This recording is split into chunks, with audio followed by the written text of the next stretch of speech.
बिस्मिल्लाहिर्रहमानिर्रहीम।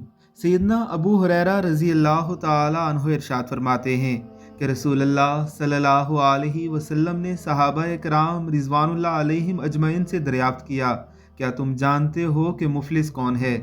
सहाबा कराम ने अर्ज़ की कि हमारे नज़दीक तो मुफलिस वो है जिसके पास न दिरहम व दौलत हो, न साजो सामान।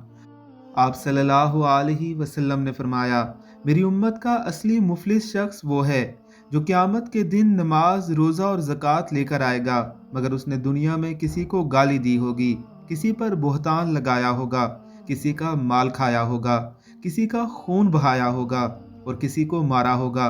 चुनाचा उसकी नेकियां उन मजलूमों में बांट दी जाएंगी, मगर मुकम्मल अदायगी से पहले ही उसकी सारी नेकियां ख़त्म हो जाएंगी।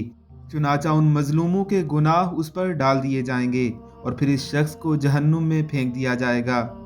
हकीकत हाल में ये ऐसा मुफलिस शख्स होगा जो अपनी तमाम नेकियां लेकर अल्लाह के हुजूर पेश होगा, लेकिन अपने गुनाहों के सबब जहन्नुम में चला जाएगा। अल्लाह रब्बुल इज़्ज़त हमें ऐसे लोगों से पनाह अता फरमाए। आमीन सुम आमीन।